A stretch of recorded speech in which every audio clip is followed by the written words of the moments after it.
Esta é uma ministração da Igreja Cristã da Família do Butantã, formando Jesus em nós. Tinha recebido uma postagem do Fernando, e aí ele mostrou lá um vídeo, nessa postagem tinha um vídeo, e nesse vídeo ele falava: "Nossa, Lê, como você parece com o papai." A palavra de Deus fala que nós fomos feitos imagem e semelhança de Deus. E eu achei aquilo uma frase muito poderosa. Imagina Deus olhando para você e dizendo para você: como você se parece comigo. Isso daqui dá uma pregação enorme. Que não é para hoje.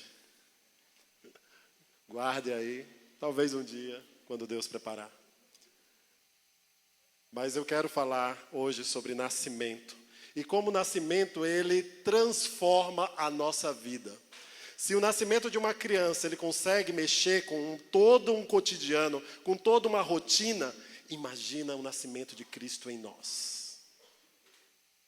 Quando Cristo nasce em nós, quando nós aceitamos a Jesus, o nosso coração se transborda. Há uma dinâmica no nosso dia a dia, há uma mudança no nosso dia a dia, no nosso falar, no nosso agir, no nosso trabalho, é muita coisa. E isso já foi profetizado. Gênesis 2, 21 a 24. Quando Deus fez o homem, e deu trabalho para ele, e viu depois que ele estava só, ele criou uma ajudadora, uma auxiliadora. E quando ele viu, vamos lá o versículo, e quando ele viu essa ajudadora, então o Senhor Deus fez cair um sono pesado sobre o homem, e este adormeceu. Tomou-lhe então uma das costelas e fechou a carne em seu lugar. E logo no próximo versículo ele fala: e da costela que o Senhor Deus lhe tomara, formou a mulher e a trouxe ao homem. E aí ele diz aquela frase máxima, próximo versículo. Então disse o homem: esta é agora os ossos dos meus ossos e carne da minha carne. Ela será chamada varoa, porquanto do varão foi tomado. E o próximo versículo: portanto, deixará o homem a casa do seu pai e da sua mãe, e unir-se-á a sua mulher, e serão uma só carne. Temos um casamento. Esta, sim, é a carne da minha carne, ossos dos meus ossos. E isso foi tão poderoso que Paulo usou esse exemplo. Em Efésios 5, 31, 32. Por isso deixará o homem a casa do seu pai e da sua mãe, e se unirá à sua mulher, e serão os dois uma só carne. Próximo. Grande é este mistério, mas eu falo em referência a Cristo e à igreja. Então nós temos Cristo aí como marido, e nós temos a igreja como a esposa. Como nós aprendemos. Muito bom, né?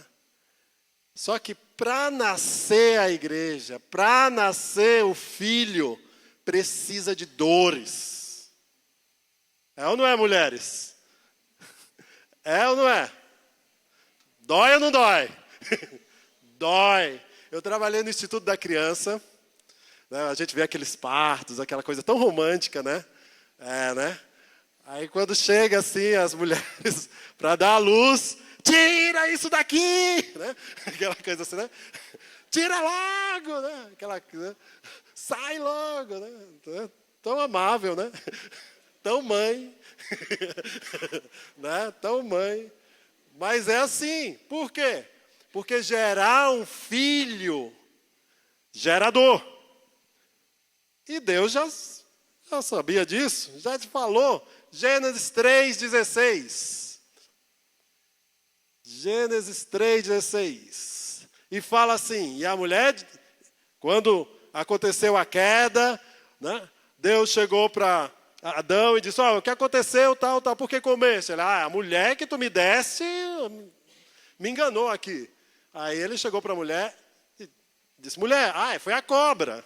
Aí a cobra não tinha quem culpar, e aí Deus começou a falar. Todo mundo fala de maldição. Eu não gosto dessa palavra, porque lá não está escrito maldição. Lá eu gosto da palavra consequência. Por quê? Porque Deus perdoa, mas Ele não te livra das consequências do pecado. Eu falo sempre para o meu filho, olha, os meus filhos assim, você pode matar uma pessoa e você pode se arrepender em seguida. Mas essa pessoa vai voltar a viver? Possivelmente não. Porque é a consequência do seu erro. É a consequência do seu pecado. E aí ele chega para a mulher e fala. E a mulher disse, multiplicarei grandemente a dor da tua concepção. Com dor darás à luz a filhos, e o teu desejo será para o teu marido, e ele te dominará. Você já prestou atenção como é difícil uma pessoa se converter? Quantas vezes a gente chega a um parente, a uma pessoa, né, perto da gente, e a gente fala, a mulher fala para o marido, e o marido não se converte, né? Nossa, já estou falando de Jesus para ele há 10, 15 anos. E ele não se converte. Porque é difícil gerar Jesus numa pessoa. É difícil. Porque a igreja é assim. E Deus já previu isso. Com dores conceberás, gerarás.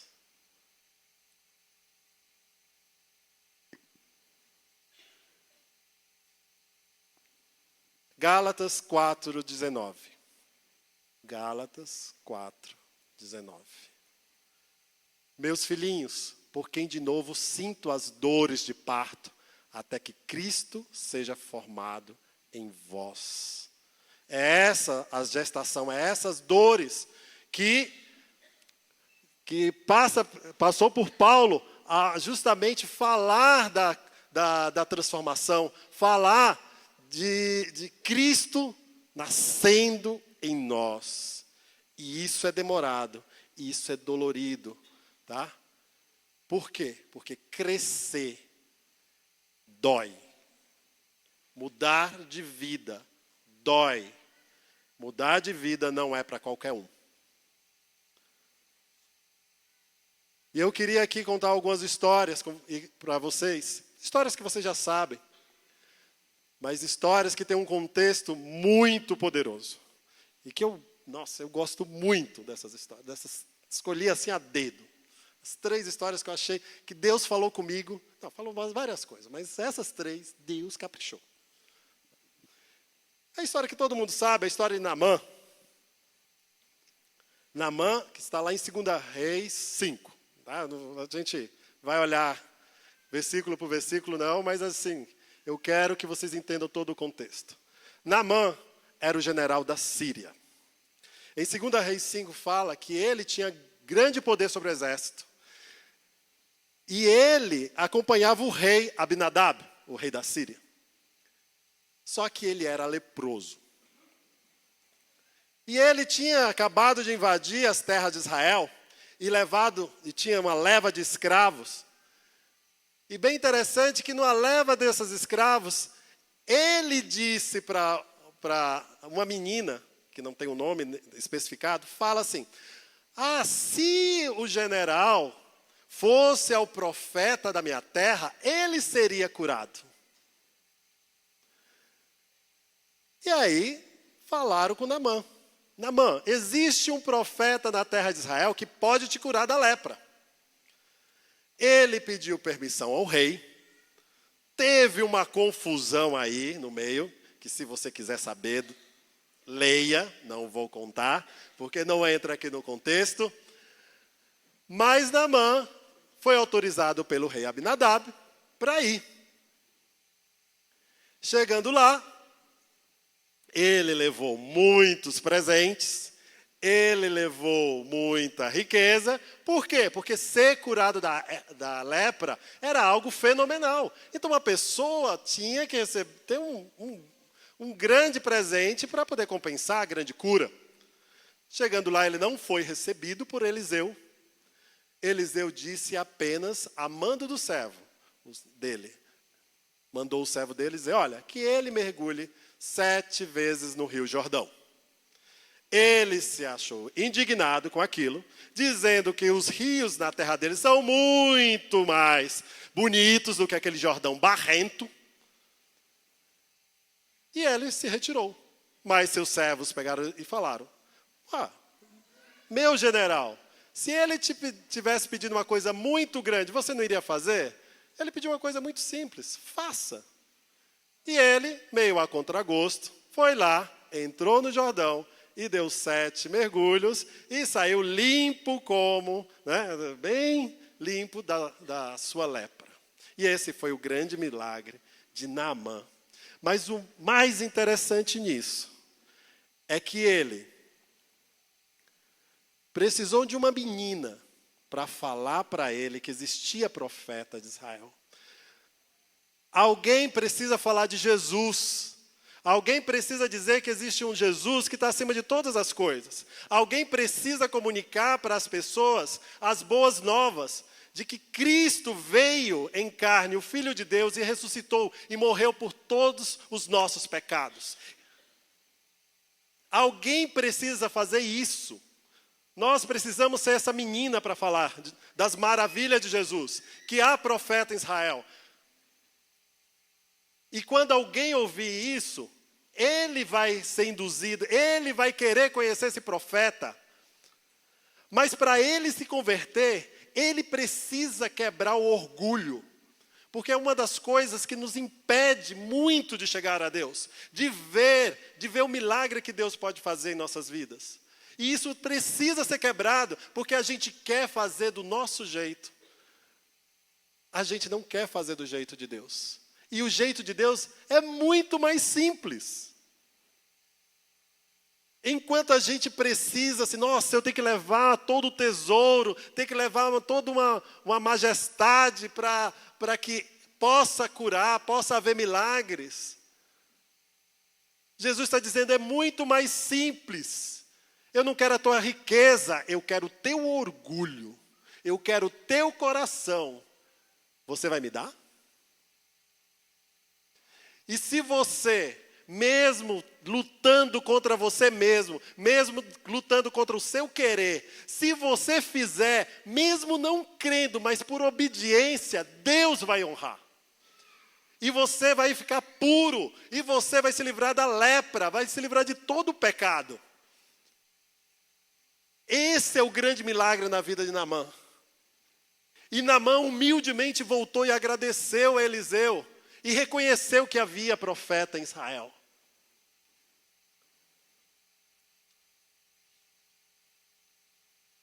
Mais um fato aconteceu muito interessante com Abinadab, o rei. Todo mundo conhece a história de Naamã, mas não conhece a história de Abinadab, o rei da Síria. Vamos ver se vocês conhecem. Abinadab, passado um tempo, ele ficou doente. E ele lembrou que havia Eliseu, o profeta de Israel. Ele mandou o filho dele, Azael, para ir até Eliseu e perguntar se ele iria viver. Azael, filho de Abinadab, foi até Eliseu para perguntar se o pai iria viver. Já que ele curou Naamã, ele é um profeta. Entrou na casa de Eliseu e aí ele pergunta para Eliseu. Eliseu, o rei Abinadab me veio até aqui, meu pai, para justamente perguntar, ele vai viver? E Eliseu pega e fala, olha para ele e diz, ele viverá. Mas Eliseu sabia que ele iria morrer. E ele fica fitando os olhos de Azael, olha bem para Azael e fala assim, quando teu pai morrer e você vai subir ao poder, as filhas de Israel vão sofrer, o povo de Israel vai sofrer, tudo sobre o teu jugo, porque ele vai ser pesado sobre o meu povo. E Azael falou, não, imagina se vai ser. Não, eu não vou fazer tal coisa quando eu for rei. E ele saiu. Só que ele saiu naquela angústia do coração dele, dizendo, eu vou ser rei, eu vou ser rei, eu vou ser rei, eu vou ser rei. Meu pai vai morrer e eu vou ser rei. E quando ele chegou ao palácio do pai dele, de Abinadab, ele ficou tão angustiado, com tanta ansiedade, porque ele queria ser rei, que ele molhou o travesseiro do pai e o sufocou em doença. E Abinadab morreu e Azael se tornou rei. Cruel, né? Cruel porque grande foi a ansiedade dele. Ele não esperou e logo queria herança. E matou o próprio pai, sufocado com o travesseiro. Ansiedade mata.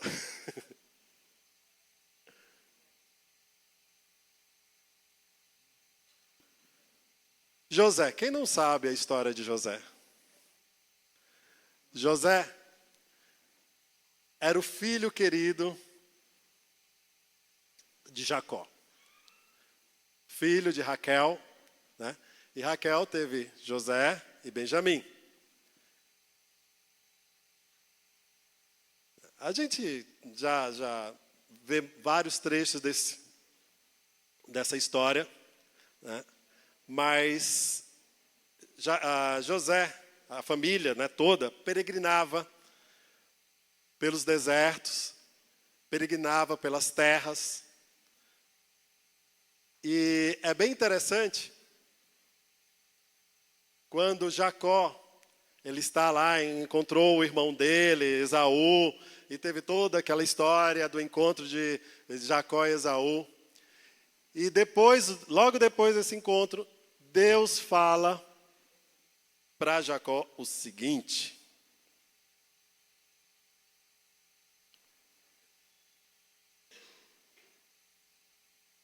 Gênesis 31, 13.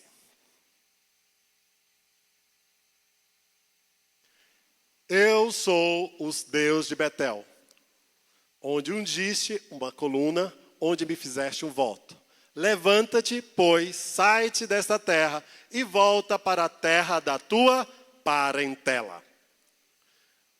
Traduzindo, Jacó pega as suas coisas e volta para a casa lá dos teus pais. Lá para a terra dos teus pais. Jacó obedeceu? Não. Jacó não obedeceu. E ele fez o seguinte. Gênesis 33, 18 a 20. Gênesis 33, 18 a 20. Depois chegou Jacó em paz à cidade de Siquém, que está na terra de Canaã, quando veio de Padan Aram e armou sua tenda diante da cidade. E comprou a parte do campo em que estendera sua tenda dos filhos de Amor, pai de Siquém, por 100 peças de dinheiro. Ele comprou terras. Então levantou ali um altar e chamou-lhe de Eloé Israel. Bem, ele deveria voltar para a casa da parentela, passando pelas terras de Siquém. Ele chegou lá, fez um negócio, comprou umas terrinhas e fez, que eu já comprei umas tendas, vou dar um tempinho aqui, talvez a eternidade, vou pegar, né, já comprar aqui as coisas, estabelecer as minhas tendas e já faço um altar para Deus. Por quê? Porque Deus vai concordar com isso. Não é verdade? Quantas e quantas vezes Deus pede para fazer uma coisa, a gente faz outra e diz, Deus está nesse negócio. É ou não é?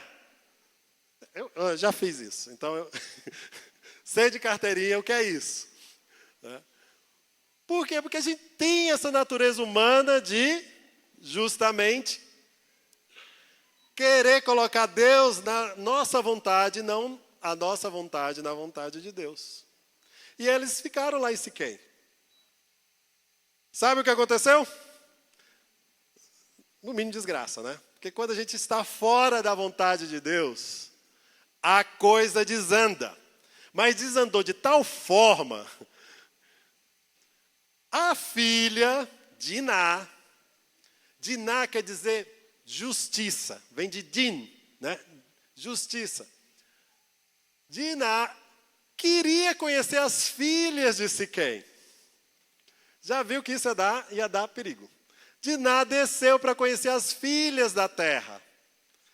E lá ela conheceu um cara, né, de Siquém, e aí pegou esse cara, gostou dela e a estuprou. E a violentou. E ele não a deixou de lado, mas se apaixonou por ela. Um estupro seguido de paixão.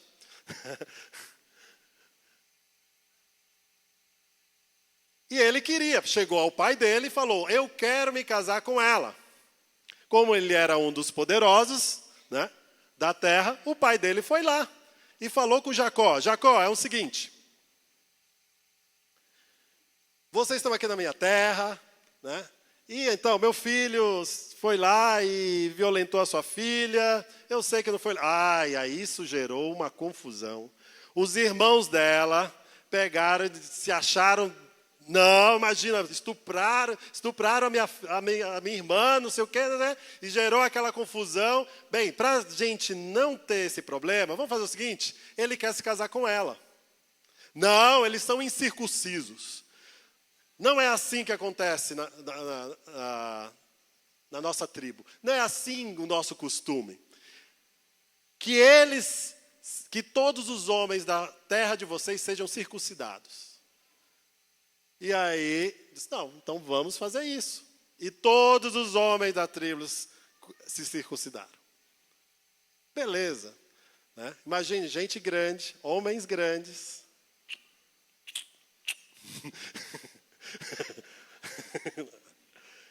Não tinha navalha, entendeu? Era um negócio assim meio, né? Meio na raça, né?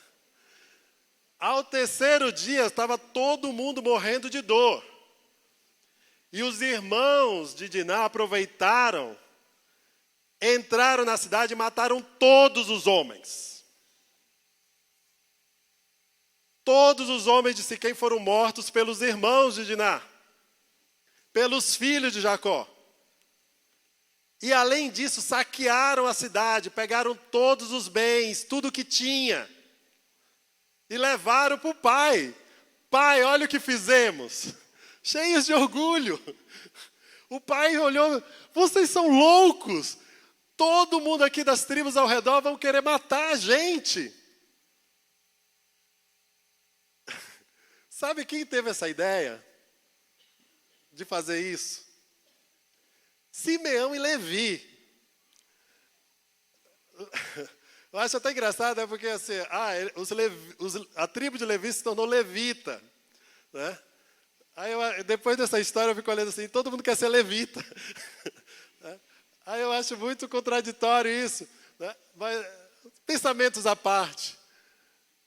Pensamentos à parte. Simeão e Levi. E Levi, quando houve a repartição das terras, Levi não tinha terra. Por causa disso. E Simeão teve terra, mas a terra dele ficava no meio de Judá. Ilhado. O único que não foi fazer o despojo foi Benjamim, porque era pequeno. José, Rubem, Simeão, toda a gandaia foram lá, todos os irmãos foram lá, saquearam tudo e voltaram. O único que não foi Benjamim, porque era pequeno. Foi por isso que Jerusalém ficou bem na tribo de Benjamim. Segundo a tradição judaica, a Jerusalém foi escolhida justamente porque ficava na tribo de Benjamim. Porque foi o único que não saqueou Siquém. E quando os irmãos, os filhos de Jacó, chegaram lá com os despojos, com tudo, e disse, ó pai, está aqui, vingamos a nossa irmã Diná. E aí Jacó, nossa, e agora o que vocês fizeram? Olha bem o que vocês fizeram. E aí, Simeão e Levi falam para o pai. O senhor queria que a nossa irmã fosse tratada como uma prostituta? Foram essas palavras dele, tá? Está lá escrito bonitinho. Não tiro, nem coloco. O senhor queria que a nossa irmã fosse tratada como prostituta? Tudo porque ele parou em Siquém, contra a vontade de Deus, colocou um altar para justamente dizer, Deus está aqui. Enquanto Deus tinha dito, volta para a casa da tua parentela. E é assim, olha o que acontece quando a gente vai contra a vontade de Deus. E depois a gente não sabe por que as coisas acontecem. Nossa, é o inimigo. Nossa, estou sendo tentado, estou sendo provado. Não, você está sendo desobediente mesmo. Tá? Você está sendo desobediente. Obedeça, que você vai sofrer menos. Amém? Amém. Duro esse discurso. Quem poderá ouvir, né? Mas aí a nossa história de José. José estava lá, tendo os sonhos dele, o sonhador mor, né? Como diriam os irmãos dele, o sonhador mor. E José estava ali, perto do pai dele, tal. E os irmãos foram, né, pastorear em Siquém. O pai dele disse, esses meninos estão pastoreando em Siquém. E o pai dele ficou meio receoso, porque imagina o que eles fizeram da outra vez em Siquém, e agora estão lá, andando pelas terras de Siquém. Né? 12 filhos, sem mãe, né? Só o pai lá querendo vigiar. É complicado. Sabe quando você está em casa e tem aquele silêncio? Né, mães? Né? Você está em casa, os filhos estão em casa, aí você ouve aquele filho pequeno, principalmente. Aí você vê aquele silêncio de se está acontecendo alguma coisa, né? Está acontecendo alguma coisa. Minha mãe, nós somos em 8 filhos. 8 filhos. E assim, tudo meio escadinha. Né? Só os 2 últimos que demoraram um pouco mais. Mas tudo escadinha. E minha mãe não deixava a gente brincar com ninguém de fora. A gente brincava, né? Por enquanto eram 6 na época. Os 6 brincavam entre si. Né? E a gente brincava de tudo que vocês possam imaginar. Um dia, meu irmão, um dos meus irmãos, chegaram, vamos brincar de índio e polícia. Né? Na época, os filmes de faroeste, né? Bombavam, vamos brincar, vamos. E minha mãe estava lá fazendo a comida, meu pai trabalhando, minha mãe cuidando da casa, e a gente brincando num quintal enorme, que a gente, né, tinha cajueiro, tinha mangueira, tinha um quintal muito grande, e a gente brincando lá. E o meu irmão, Fernando, disse, eu sou o índio. Aí vai ser o índio, e vamos correr atrás do índio, pega o índio, e o índio correndo, né? E subia e descia, e a gente, polícia, eu era pequeno, eu só ficava olhando, né? Assim, né? Só vendo o cenário, né? Só vendo o quadro, né? Aí pegaram o índio. Aí, nossa, lá vai meu irmão, né? Com aquela veia dramática, né? Sendo levado lá para o cajueiro, né? E aí, vamos amarrar o índio, né? Aí amarraram o índio, tal, e o índio lá... Né? Todo índio, né? Todo índio, tal. Aí, eis que o índio teve uma ideia. Aí a gente pegou, né? Meus outros, que eu só estava olhando, né? Pegaram, colocaram graveto, né? Pau, assim, no pé do índio. E o índio lá, todo realista, né? Todo realista, né? E aí colocaram a madeira ali, tá? Minha mãe lá na cozinha, né? Fazendo as coisas, tá? Ideia do índio. Põe fogo para ficar mais real. Ideia do índio, olha, gente do céu. Põe fogo para ficar mais real, né? E aí, assim, não tinha gasolina, não tinha nada assim, aí tinha álcool. Né? Tinha álcool. Aí a minha irmã tacou álcool lá nos gravetos e tal. E fogo de álcool é transparente, né? Aí tacou fogo. Quando tacou, ela não viu, ela jogou mais álcool. Aí nessa hora, o índio percebeu que ali era fogo e ele estava amarrado, né?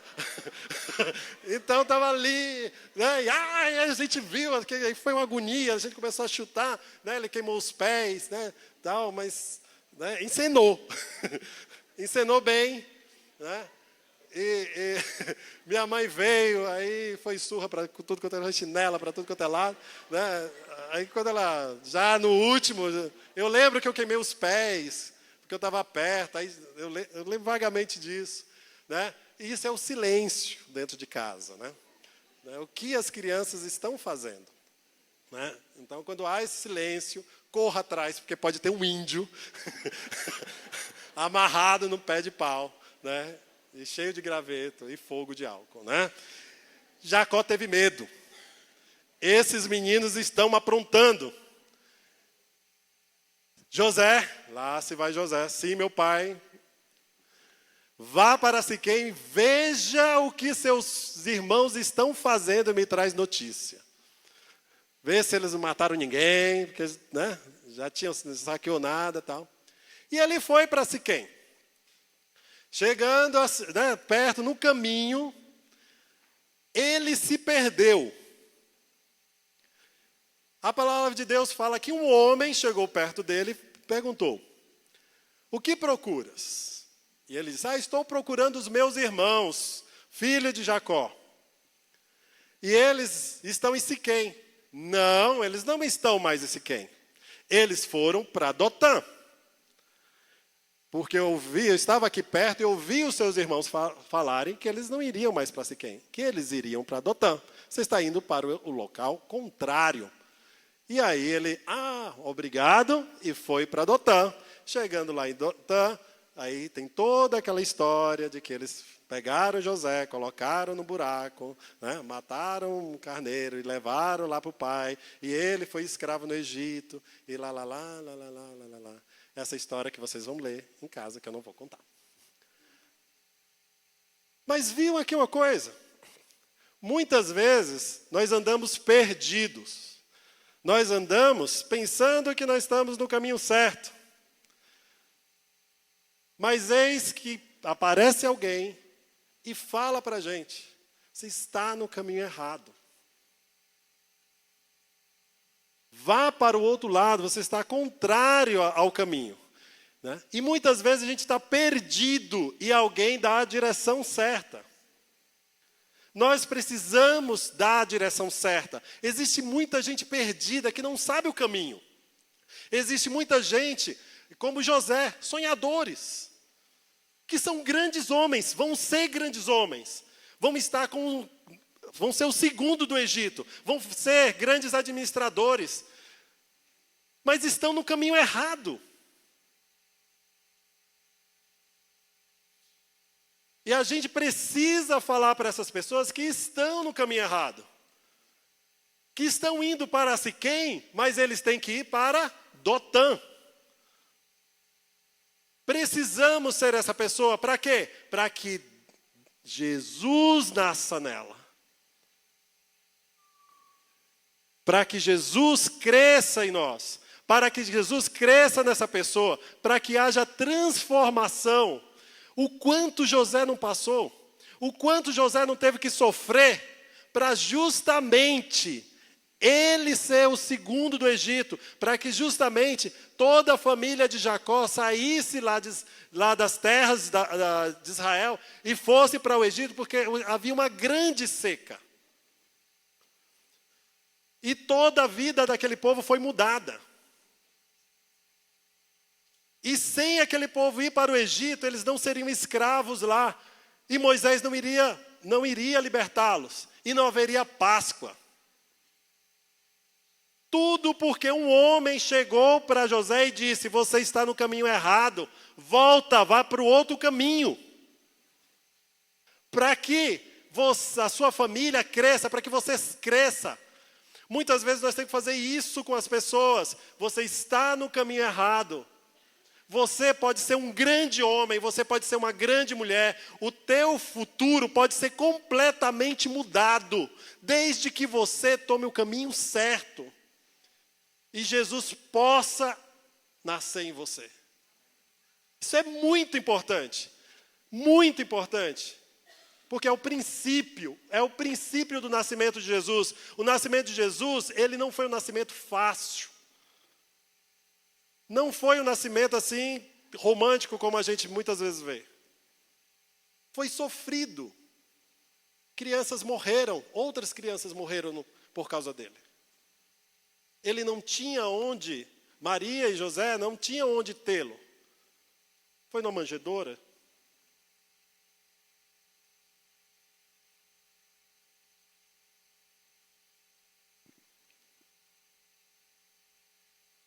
Para a gente terminar, Marcos 2, de 1 a 12.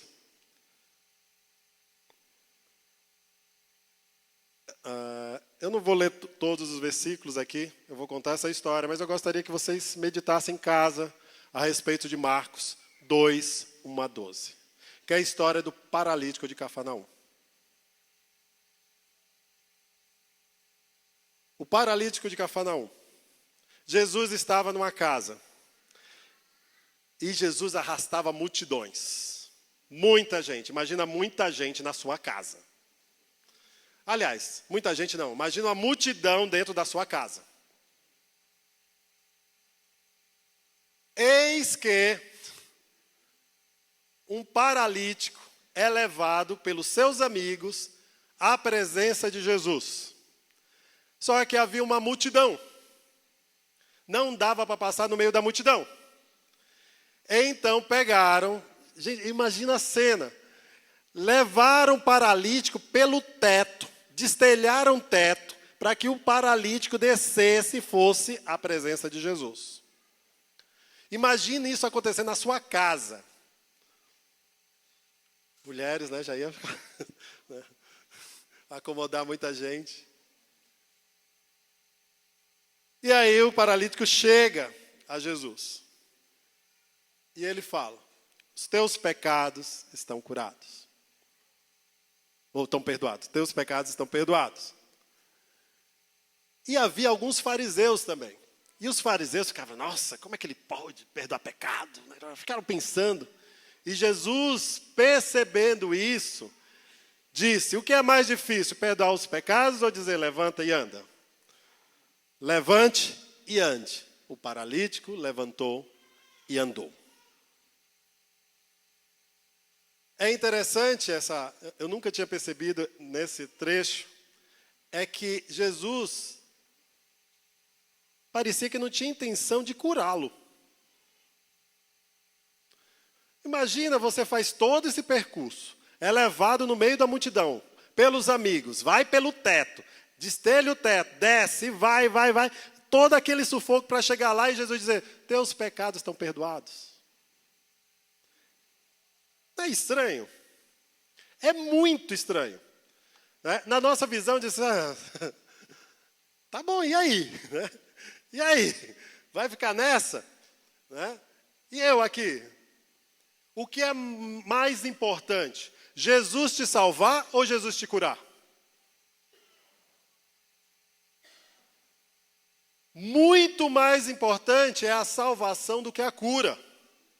Muito mais importante. Muitas vezes, lógico que a gente tem que orar pela cura, que a gente tem que orar pelos enfermos, pelas nossas necessidades. Sim, nós temos que fazer isso, mas mais importante que isso é Jesus te salvar, é a sua alma ser salva.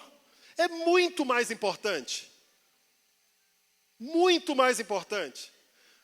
Muito mais importante do que as nossas dívidas, muito mais importante do que as nossas doenças. Minha mãe, ela ficou com um problema de câncer durante 1 ano e meio. Ela, quando faleceu, ela faleceu na minha frente, olhando para mim. E eu tenho certeza, ela é uma mulher muito piedosa, uma mulher muito temente a Deus. Sempre que eu lembro da minha mãe, era minha mãe acordando de manhã e orando, e dormindo, orando. Orando por cada filho. Porque a gente não era peça que se cheire. Já falei, né? Um pouquinho. Minha mãe sempre orava, sempre orava, sempre. Hoje ela está num lugar muito melhor do que a gente. Muito melhor. Muito melhor. Mas o que era mais importante? Era curar o câncer da minha mãe? Ou era ser salvo e estar com Cristo? Muito, muito, muito, muito mesmo estar salvo e com Cristo. Se hoje Jesus viesse, eu sempre falo isso, se Jesus viesse hoje, eu diria, Jesus, eu subo contigo, Jesus, dá um tempo. Espera um pouco, não vem agora. Porque tem dias que é muita luta. Tem dias que assim, a gente precisa de um amigo que leve a nossa maca e que destelhe o teto para que a gente possa descer e estar na presença de Jesus. A gente precisa de amigos que levem o paralítico até Jesus. A gente precisa de pessoas. Quantas vezes eu estava mal, quantas vezes eu estava no chão e eu tive amigos que eu posso citar aqui com muito orgulho, que me levaram e eu estou aqui por causa deles. E eu agradeço muito, muito, muito mesmo a eles. Há pessoas aqui que eu posso apontar. Por quê? Porque me ajudaram, foram usados para estar na presença de Jesus. Muitas vezes a gente precisa fazer isso com os nossos amigos. Muitas vezes a gente precisa fazer isso com os nossos parentes. Por quê? Porque eles estão paralíticos, eles estão doentes, e eles precisam ser levados à presença de Jesus, para que haja cura e para que haja o nascimento de Jesus em nós. Existe Natal maior do que esse? Não existe. Você dar a salvação, você falar da salvação de Jesus, porque a minha vida foi mudada. A minha vida foi mudada. E eu vejo a vida de tantos aqui que foram mudados. Por quê? Porque Jesus veio e nasceu em nós.